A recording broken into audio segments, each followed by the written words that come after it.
أعوذ بالله من الشيطان الرجيم. بسم الله الرحمن الرحيم.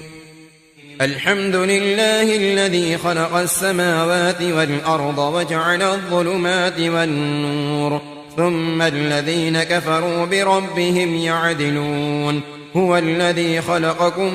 من طين ثم قضى أجلا وأجل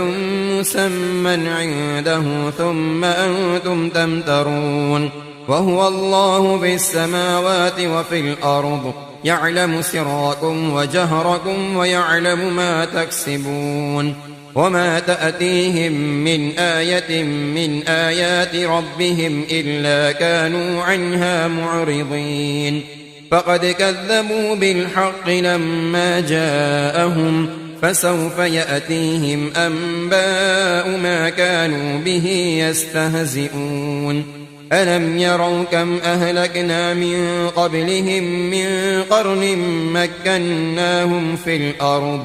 الأرض ما لم نمكن لكم، وأرسلنا السماء عليهم مدرارا، وجعلنا الأنهار تجري من تحتهم فأهلكناهم بذنوبهم، وأنشأنا من بعدهم قرنا آخرين. ولو نزلنا عليك كتابا في قرطاس فلمسوه بأيديهم لقال الذين كفروا إن هذا إلا سحر مبين. وقالوا لولا أنزل عليه ملك، فلو أنزلنا ملكا لقضي الأمر ثم لا ينظرون. ولو جعلناه ملكا لجعلناه رجلا وللبسنا عليهم ما يلبسون. ولقد استهزئ برسل من قبلك فحاق بالذين سخروا منهم ما كانوا به يستهزئون.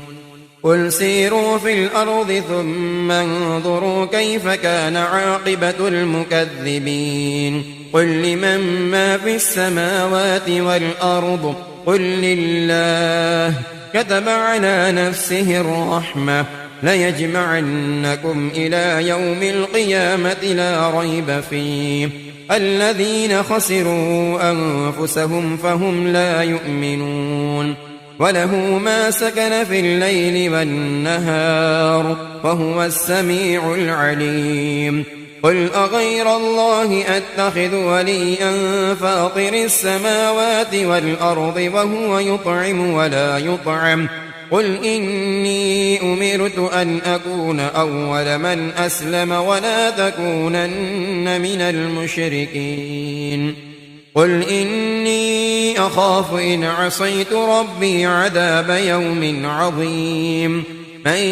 يصرف عنه يومئذ فقد رحمه، وذلك الفوز المبين. وإن يمسسك الله بضر فلا كاشف له إلا هو، وإن يمسسك بخير فهو على كل شيء قدير. وهو القاهر فوق عباده وهو الحكيم الخبير. قل أي شيء أكبر شهادة؟ قل الله شهيد بيني وبينكم. وأوحي إلي هذا القرآن لأنذركم به ومن بلغ. أئنكم لتشهدون أن مع الله آلهة أخرى؟ قل لا أشهد. قل إنما هو إله واحد وإنني بريء مما تشركون. الذين آتيناهم الكتاب يعرفونه كما يعرفون أبناءهم. الذين خسروا أنفسهم فهم لا يؤمنون. ومن أظلم ممن افترى على الله كذبا أو كذب بآياته، إنه لا يفلح الظالمون. ويوم نحشرهم جميعا ثم نقول للذين أشركوا أين شركاؤكم الذين كنتم تزعمون ثم لم تكن فتنتهم إلا أن قالوا والله ربنا ما كنا مشركين. انظر كيف كذبوا على أنفسهم وضل عنهم ما كانوا يفترون. ومنهم من يستمع إليك وجعلنا على قلوبهم أكنة أن يفقهوه وفي آذانهم وقرا وإن يروا كل آية لا يؤمنوا بها حتى إذا جاءوك يجادلونك يقول الذين كفروا إن هذا إلا أساطير الأولين. وهم ينهون عنه وينأون عنه وإن يهلكون إلا أنفسهم وما يشعرون. ولو ترى إذ وقفوا على النار فقالوا يا ليتنا نرد ولا نكذب بآيات ربنا ونكون من المؤمنين بل بدا لهم ما كانوا يخفون من قبل ولو ردوا لعادوا لما نهوا عنه وإنهم لكاذبون. وقالوا إن هي إلا حياتنا الدنيا وما نحن بمبعوثين. ولو ترى إذ وقفوا على ربهم قال أليس هذا بالحق قالوا بلى وربنا قال فذوقوا العذاب بما كنتم تكفرون. قد خسر الذين كذبوا بلقاء الله حتى إذا جاءتهم الساعة بغتة قالوا يا حسرتنا على ما فرطنا فيها وهم يحملون أوزارهم على ظهورهم ألا ساء ما يزرون. وما الحياة الدنيا إلا لعب ولهو وللدار الآخرة خير للذين يتقون أفلا تعقلون. قد نعلم إنه ليحزنك الذي يقولون فإنهم لا يكذبونك ولكن الظالمين بآيات الله يجحدون. ولقد كذبت رسل من قبلك فصبروا على ما كذبوا وأوذوا حتى أتاهم نصرنا ولا مبدل لكلمات الله. ولقد جاءك من نبأ المرسلين. وإن كان كبر عليك إعراضهم فإن استطعت أن تبتغي نفقا في الأرض أو سلما في السماء فتأتيهم بآية ولو شاء الله لجمعهم على الهدى فلا تكونن من الجاهلين. إنما يستجيب الذين يسمعون والموتى يبعثهم الله ثم إليه يرجعون. وقالوا لولا نزل عليه آية من ربه قل إن الله قادر على أن ينزل آية ولكن أكثرهم لا يعلمون. وما من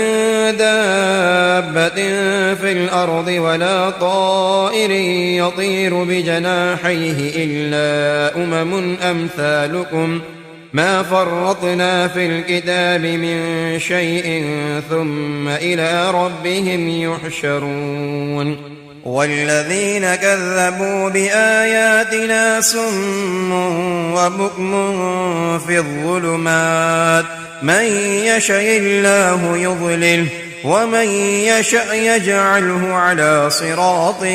مستقيم. قل أرأيتكم إن أتاكم عذاب الله أو أتتكم الساعة أغير الله تدعون إن كنتم صادقين بل إياه تدعون فيكشف ما تدعون إليه إن شاء وتنسون ما تشركون. ولقد أرسلنا إلى من قبلك فأخذناهم بالبأساء والضراء لعلهم يتضرعون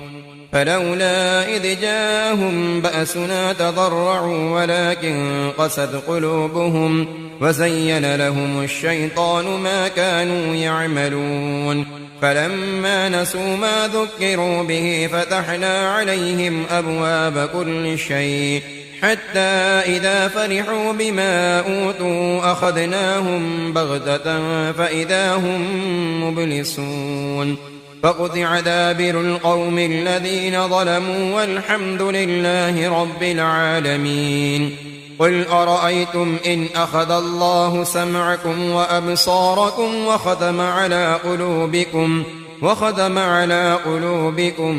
من إله غير الله يأتيكم به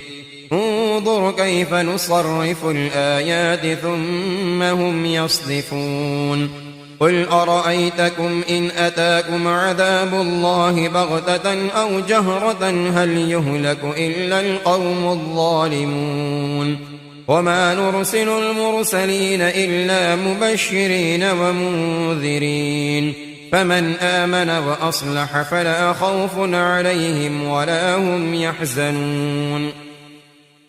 والذين كذبوا بآياتنا يمسهم العذاب بما كانوا يفسقون قل لا أقول لكم عندي خزائن الله ولا أعلم الغيب ولا أقول لكم إني ملك إن أتبع إلا ما يوحى إلي قل هل يستوي الأعمى والبصير أفلا تتفكرون وأنذر به الذين يخافون أن يحشروا إلى ربهم ليس لهم من دونه ولي ولا شفيع لعلهم يتقون ولا تطرد الذين يدعون ربهم بالغداة والعشي يريدون وجهه ما عليك من حسابهم من شيء وما من حسابك عليهم من شيء فتطردهم فتكون من الظالمين وكذلك فتنا بعضهم ببعض ليقولوا أهؤلاء من الله عليهم من بيننا أليس الله بأعلم بالشاكرين وإذا جاءك الذين يؤمنون بآياتنا فقل سلام عليكم كتب ربكم على نفسه الرحمة أنه من عمل منكم سوءا بجهالة ثم تاب من بعده وأصلح فأنه غفور رحيم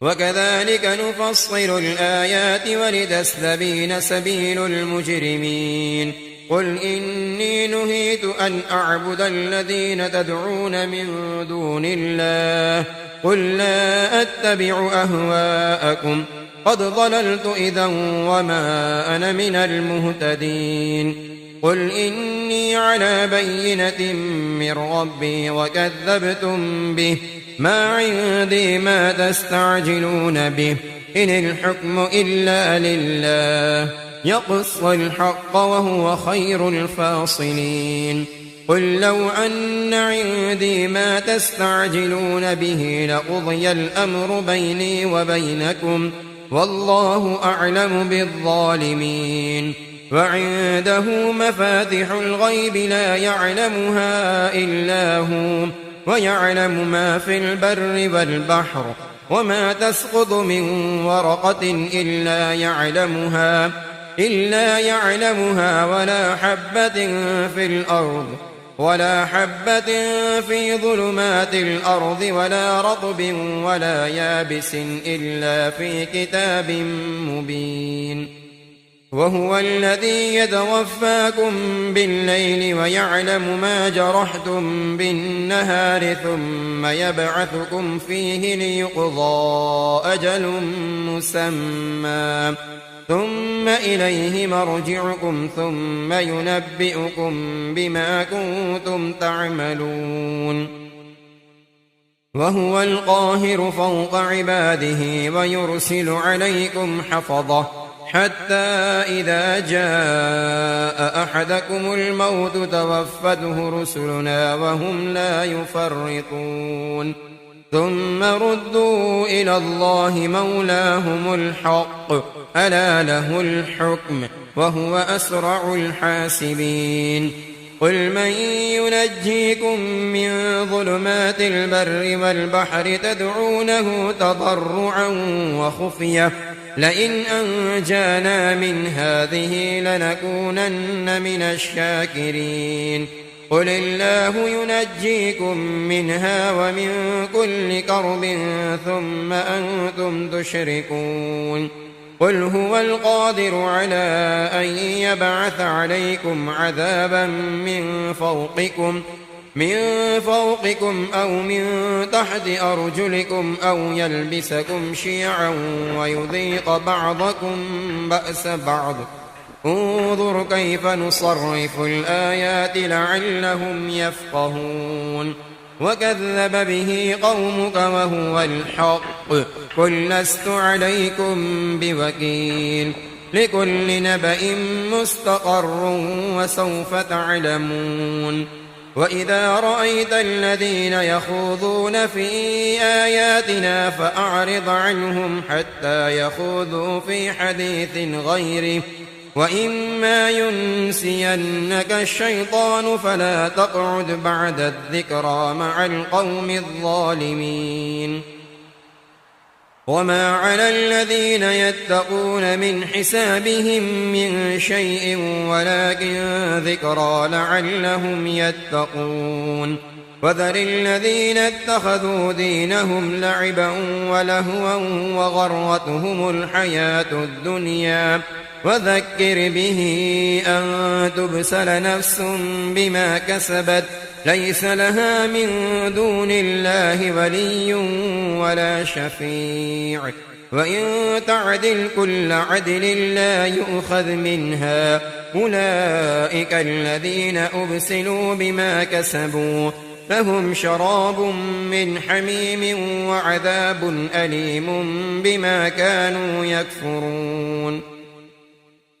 قل أندعو من دون الله ما لا ينفعنا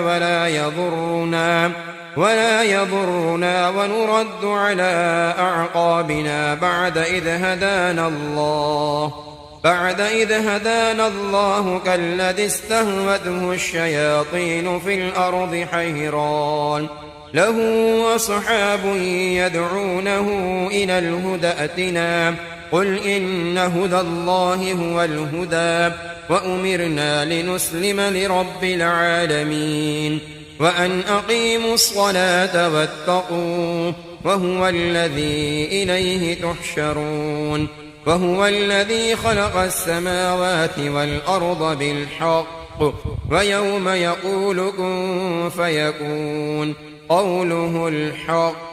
وله الملك يوم ينفخ في الصور عالم الغيب والشهادة وهو الحكيم الخبير وإذ قال إبراهيم لأبيه آزر أتتخذ أصناما آلهة إني أراك وقومك في ضلال مبين وكذلك نري إبراهيم ملكوت السماوات والأرض وليكون من الموقنين فلما جن عليه الليل رأى كوكبا قال هذا ربي فلما أفل قال لا أحب الآفلين فلما رأى القمر بازغا قال هذا ربي فلما أفل قال لئن لم يهدني ربي لأكونن من القوم الضالين فلما رأى الشمس بازغة قال هذا ربي هذا أكبر فلما أفلت قال يا قوم إني بريء مما تشركون إني وجهت وجهي للذي فطر السماوات والأرض حنيفا وما أنا من المشركين وحاجه قومه قال أتحاجوني في الله وقد هدان ولا أخاف ما تشركون به إلا أن يشاء ربي شيئا وسع ربي كل شيء علما أفلا تتذكرون وكيف أخاف ما أشركتم ولا تخافون أنكم أشركتم بالله ما لم ينزل به عليكم سلطانا فأي الفريقين أحق بالأمن إن كنتم تعلمون الذين آمنوا ولم يلبسوا إيمانهم بظلم أولئك لهم الأمن وهم مهتدون وتلك حجتنا آتيناها إبراهيم على قومه نرفع درجات من نشاء إن ربك حكيم عليم ووهبنا له إسحاق ويعقوب كلا هدينا ونوحا هدينا من قبل ومن ذريته داود وسليمان وأيوب ويوسف وموسى وهارون وكذلك نجزي المحسنين وزكريا ويحيى وعيسى وإلياس كل من الصالحين وإسماعيل واليسع ويونس ولوطا وكلا فضلنا على العالمين ومن آبائهم وذرياتهم وإخوانهم واجتبيناهم وهديناهم إلى صراط مستقيم ذلك هدى الله يهدي به من يشاء من عباده ولو أشركوا لحبط عنهم ما كانوا يعملون أولئك الذين آتيناهم الكتاب والحكم والنبوة فإن يكفر بها هؤلاء فقد وكلنا بها قوما ليسوا بها بكافرين أولئك الذين هدى الله فبهداه مقتده قل لا أسألكم عليه أجرا إن هو إلا ذكرى للعالمين وما قدروا الله حق قدره إذ قالوا ما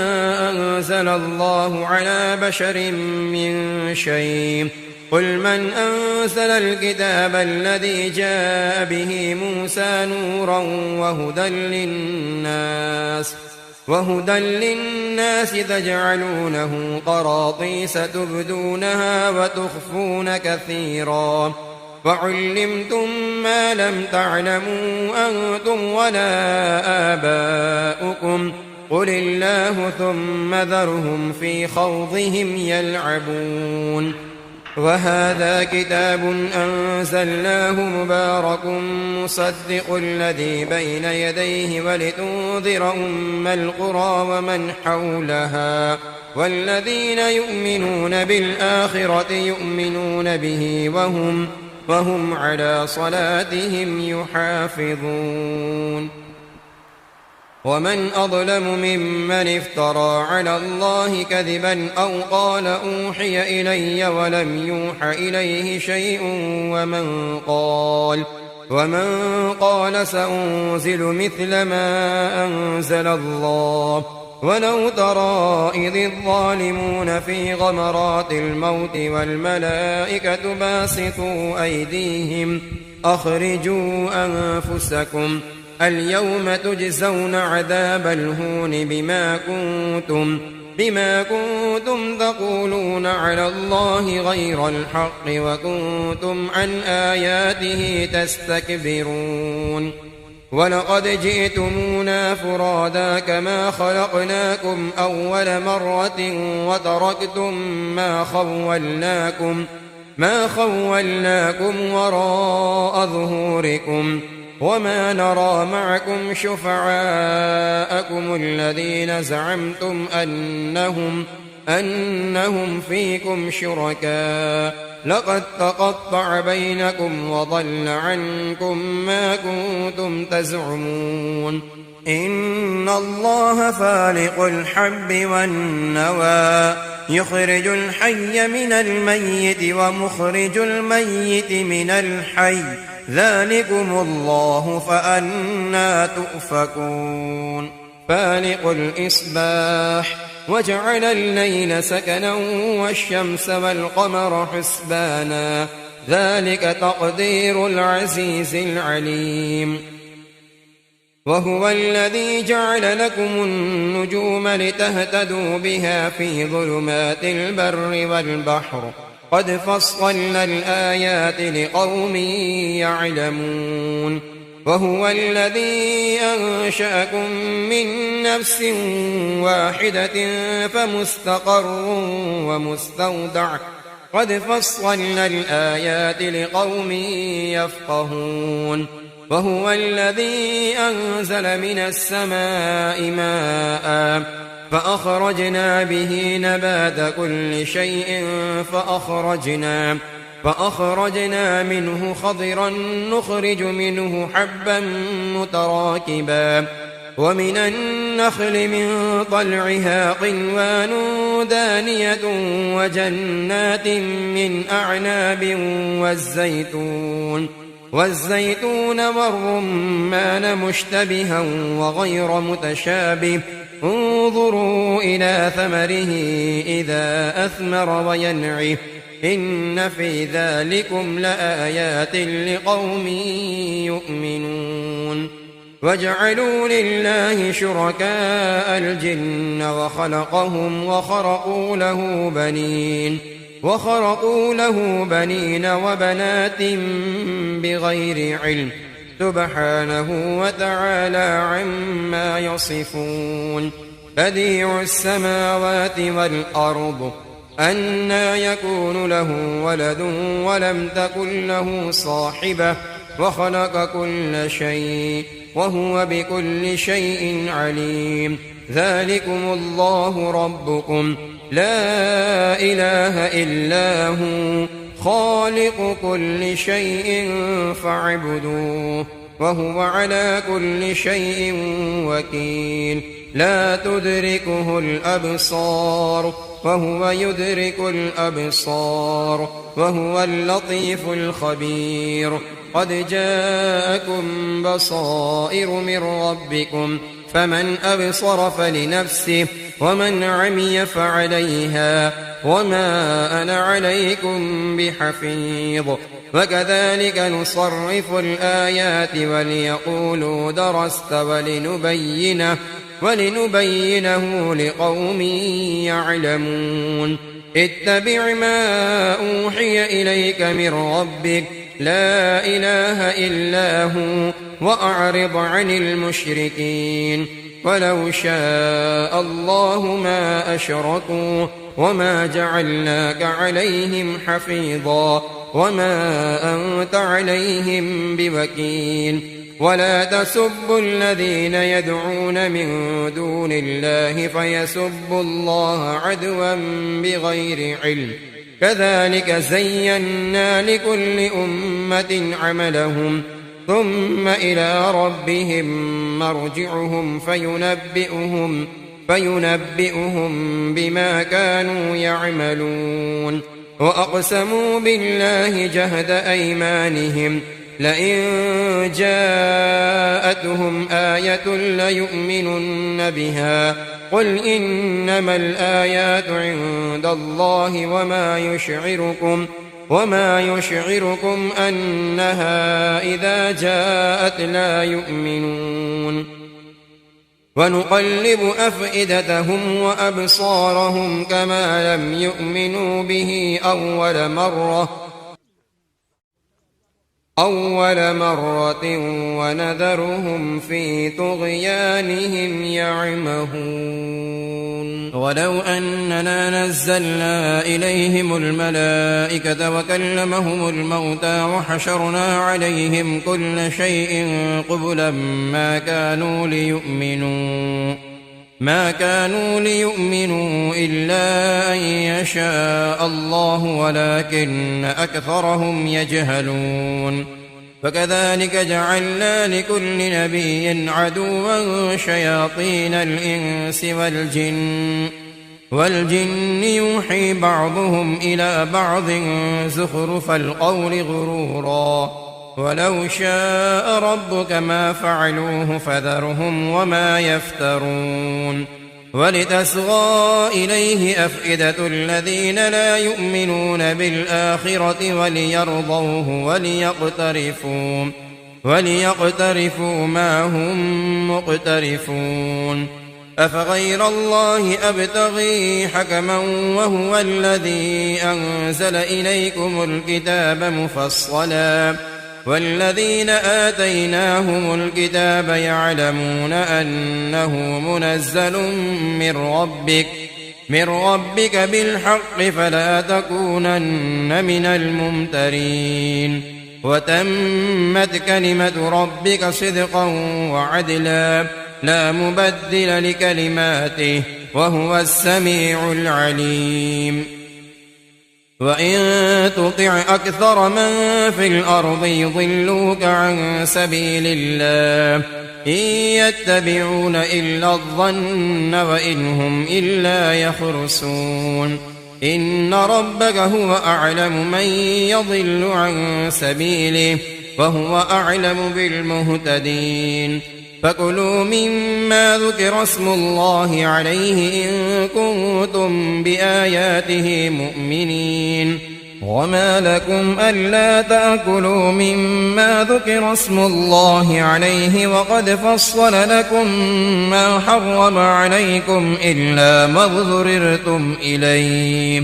وإن كثيرا ليضلون بأهوائهم بغير علم إن ربك هو أعلم بالمعتدين وذروا ظاهر الإثم وباطنه إن الذين يكسبون الإثم سيجزون بما كانوا يقترفون ولا تأكلوا مما لم يذكر اسم الله عليه وإنه لفسق وإن الشياطين ليوحون إلى أوليائهم ليجادلوكم وإن أطعتموهم إنكم لمشركون أومن كان ميتا فأحييناه وجعلنا له نورا يمشي به في الناس كمن مثله في الظلمات ليس بخارج منها كذلك زين للكافرين ما كانوا يعملون وكذلك جعلنا في كل قرية أكابر مجرميها ليمكروا فيها وما يمكرون إلا بأنفسهم وما يشعرون وإذا جاءتهم آية قالوا لن نؤمن حتى نؤتى مثل ما أوتي رسل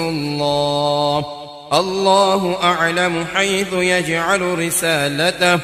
سيصيب الذين أجرموا صغار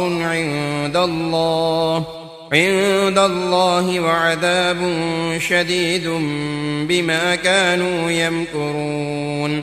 فمن يرد الله أن يهديه يشرح صدره للإسلام ومن يرد أن يضله يجعل صدره ضيقا حرجا كأنما يصعد في السماء كذلك يجعل الله الرجس على الذين لا يؤمنون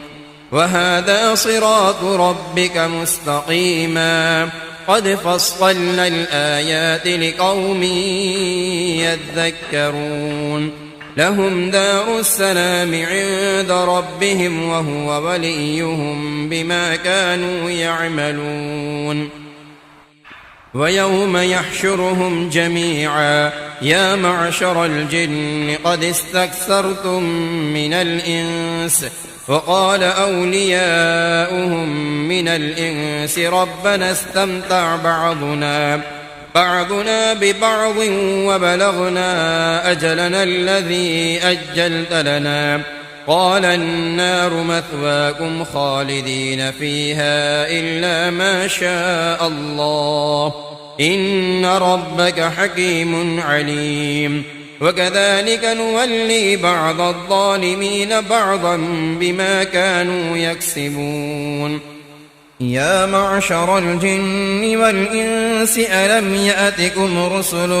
منكم يقصون عليكم آياتي وينذرونكم لقاء يومكم هذا قالوا شهدنا على أنفسنا وغرتهم الحياة الدنيا وشهدوا على أنفسهم أنهم كانوا كافرين ذلك أن لم يكن ربك مهلك القرى بظلم وأهلها غافلون ولكل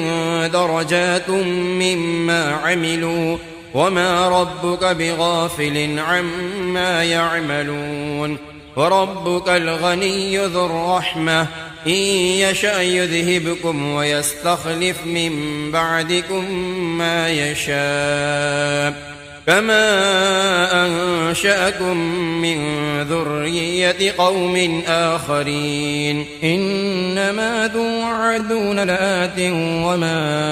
أنتم بمعجزين قل يا قوم اعملوا على مكانتكم إني عامل فسوف تعلمون من تكون له عاقبة الدار إنه لا يفلح الظالمون وجعلوا لله مما ذرأ من الحرث والأنعام نصيبا فقالوا هذا لله بزعمهم وهذا لشركائنا فما كان لشركائهم فلا يصل إلى الله وما كان لله فهو يصل إلى شركائهم ساء ما يحكمون وكذلك زين لكثير من المشركين قتل أولادهم شركاؤهم ليردوهم وليلبسوا عليهم دينهم ولو شاء الله ما فعلوه فذرهم وما يفترون وقالوا هذه أنعام وحرث حجر لا يطعمها إلا من نشاء بزعمهم وأنعام حرمت ظهورها وأنعام لا يذكرون اسم الله عليها افتراء عليه سيجزيهم بما كانوا يفترون وقالوا ما في بطون هذه الأنعام خالصة لذكورنا ومحرم على أزواجنا وإن يكن ميتة فهم فيه شركاء سيجزيهم وصفهم إنه حكيم عليم قد خسر الذين قتلوا أولادهم سفها بغير علم وحرموا ما رزقهم الله افتراء على الله قد ضلوا وما كانوا مهتدين وهو الذي أنشأ جنات معروشات وغير معروشات والنخل والزرع مختلفا أكله والزيتون والرمان متشابها وغير متشابه كلوا من ثمره إذا أثمر وآتوا حقه يوم حصاده ولا تسرفوا إنه لا يحب المسرفين ومن الأنعام حمولة وفرشا كلوا مما رزقكم الله ولا تتبعوا خطوات الشيطان إنه لكم عدو مبين 8 أزواج من الضأن 2 ومن المعز 2 قل أذكرين حرم أم الأنثيين أما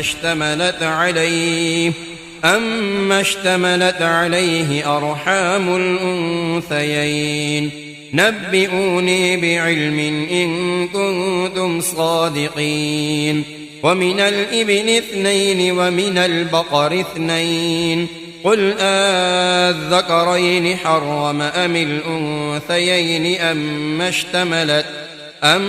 اشتملت عليه أرحام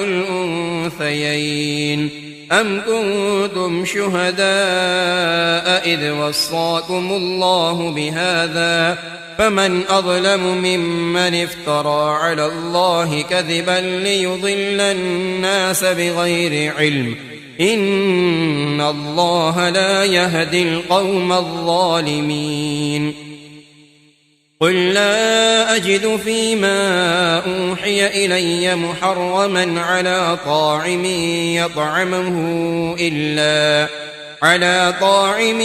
يطعمه إلا أن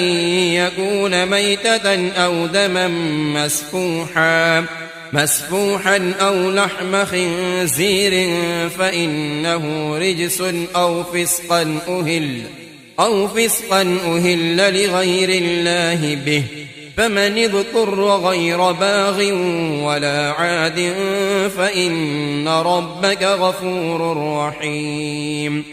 وعلى الذين هادوا حرمنا كل ذي ظفر ومن البقر والغنم حرمنا عليهم شحومهما إلا ما حملت ظهورهما أو الحوايا أو ما اختلط بعظم ذلك جزيناهم ببغيهم وإنا لصادقون فإن كذبوك فقل ربكم ذو رحمة واسعة ولا يرد بأسه عن القوم المجرمين فيقول الذين أشركوا لو شاء الله ما أشركنا ولا آباؤنا ولا حرمنا من شيء كذلك كذب الذين من قبلهم حتى ذاقوا بأسنا قل هل عندكم من علم فتخرجوه لنا إن تتبعون إلا الظن وإن أنتم إلا تخرصون قل فلله الحجة البالغة فلو شاء لهداكم أجمعين قل هلم شهداءكم الذين يشهدون أن الله حرم هذا فإن شهدوا فلا تشهد معهم ولا تتبع أهواء الذين كذبوا بآياتنا والذين لا يؤمنون بالآخرة وهم بربهم يعدلون قل تعالوا أتل ما حرم ربكم عليكم ألا تشركوا به شيئا وبالوالدين إحسانا ولا تقتلوا أولادكم من إملاق نحن نرزقكم وإياهم ولا تقربوا الفواحش ما ظهر منها وما بطن ولا تقتلوا النفس التي حرم الله إلا بالحق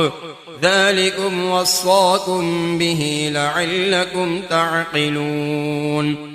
ولا تقربوا مال اليتيم إلا بالتي هي أحسن حتى يبلغ أشده وأوفوا الكيل والميزان بالقسط لا نكلف نفسا إلا وسعها وإذا قلتم فاعدلوا ولو كان ذا قربى وبعهد الله أوفوا ذلكم وصاكم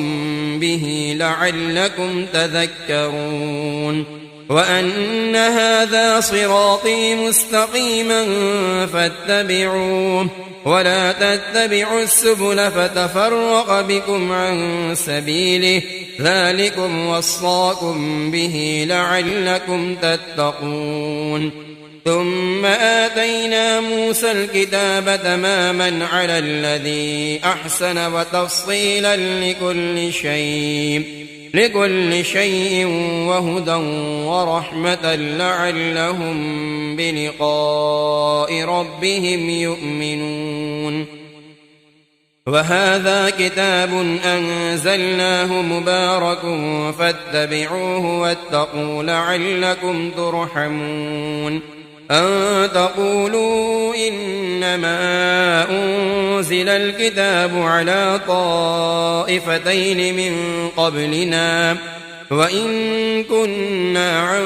دراستهم لغافلين أو تقولوا لو أنا أنزل علينا الكتاب لكنا أهدى منهم فقد جاءكم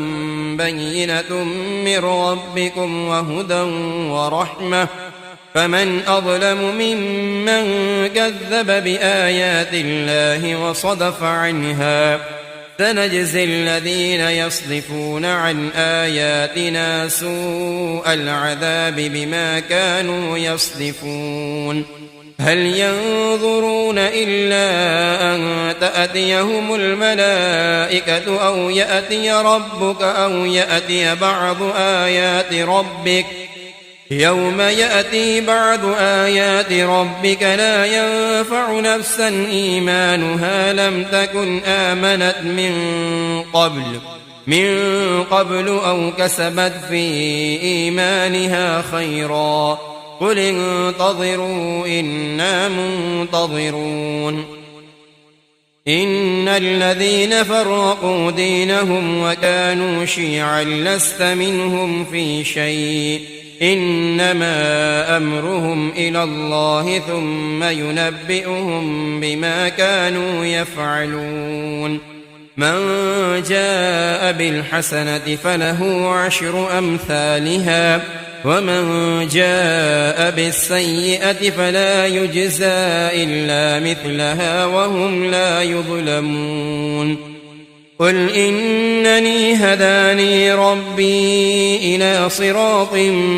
مستقيم دينا قيما ملة إبراهيم حنيفا وما كان من المشركين قل إن صلاتي ونسكي ومحياي ومماتي لله رب العالمين لا شريك له وبذلك أمرت وأنا أول المسلمين قل أغير الله أبغي ربا وهو رب كل شيء ولا تكسب كل نفس إلا عليها ولا تزر وازرة وزر أخرى ثم إلى ربكم مرجعكم فينبئكم بما كنتم فيه تختلفون وهو الذي جعلكم خلائف الأرض ورفع بعضكم فوق بعض